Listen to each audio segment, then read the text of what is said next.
आगे बढ़ते हैं। आरयूएचएस अस्पताल की बदलती तस्वीर। मुख्यमंत्री वचनलाल शर्मा की आरयूएचएस की मंशा को, रिम्स की मंशा को साकार करता आरयूएचएस प्रशासन।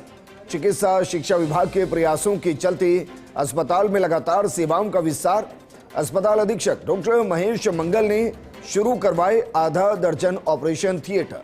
साथ ही अस्पताल में general surgery, medicine, gynae, orthopaedic, paediatric के अलावा super speciality, cardiology, neuro surgery की सेवाएं भी पिछले दिनों शुरू की गई। नतीजतन आरयूएचएस अस्पताल में ओपीडी से लेकर आईपीडी में अचानक बढ़ने लगे मरीज।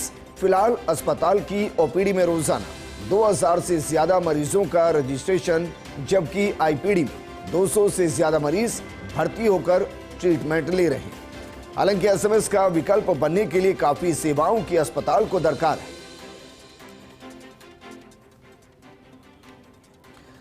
मेरे सहयोगी और एसोसिएट एडिटर विकास शर्मा जुड़ गए।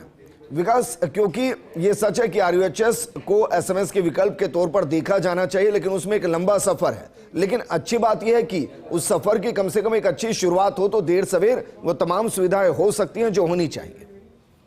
विजेंद्र, देखिए, जिस तरह से एसएमएस के विकल्प के रूप में आरयूएचएस को तैयार करने की बात कही गई, फिर इसको रिम्स के रूप में डेवलप करने की बात कही गई थी, उसकी शुरुआत भले ही चाहे मुख्यमंत्री वचनलाल शर्मा की नाराजगी और साथ में सख्ती के बाद में शुरू हुई, लेकिन अब अस्पताल के अंदर थोड़ी तस्वीर बदलने लगी है। हम चाहे बात करें सेवाओं की, तो अस्पताल के अंदर तकरीबन आधा दर्जन से अधिक ओटी शुरू हो गए हैं, जहां पर हर महीने 300 के आसपास सर्जरियां होने लगी है। इसके अलावा 2000 के आसपास का ओपीडी का आंकड़ा पहुंच गया। वहीं आईपीडी की संख्या भी 200 के आसपास हो गई, जो एक कह सकते हैं कि अच्छी शुरुआत है किसी भी अस्पताल को, क्योंकि ये जो अस्पताल है तकरीबन 1400 बेडेड अस्पताल है। इस अस्पताल के अंदर अगर 50 बेड भी अगर पूरी होते तो एक बहुत शर्मनाक स्थिति थी।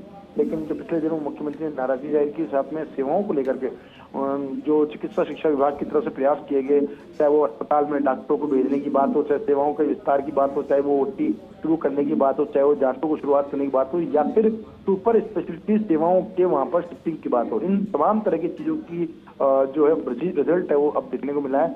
अभी अस्पताल के अंदर देखिए, जब हम अस्पताल को, किसी भी अस्पताल के अंदर सेवाएं मिलती है या फिर किसी भी अस्पताल के अंदर सुविधाएं मिलती है, तो मरीज ऑटोमेटिकली वहां ट्रांसफर होना शुरू हो जाते हैं। तो वही एक तस्वीर नजर आ रही है कि ओपीडी के अंदर 2000 के आसपास का आंकड़ा पहुंच गया है, वही आईपीडी का आंकड़ा भी 200 के आसपास पहुंच गया है। और हम उम्मीद करते हैं कि जिस तरह से अस्पताल पर फोकस दिया गया है और आगामी दिनों के अंदर जिस तरह से, खासतौर पर अभी सबसे बड़ी जो अस्पताल की दिक्कत है वो स्टाफ की, अगर स्टाफ प्रॉपर यहाँ मिल जाता है तो मुझे लगता है कि अगले 1 से 2 साल के अंदर ये अस्पताल जिस तरह की मंशा लेकर के इसको खड़ा करने की बात कही गई थी, आरयूएचएस अस्पताल को एसएमएस के विकल्प के रूप में खड़ा करने की बात कही गई थी, वो अपनी भूमिका जरूर निभा पाएगा। विकास, शुक्रिया तमाम जानकारी हमारे साथ साझा करने के लिए।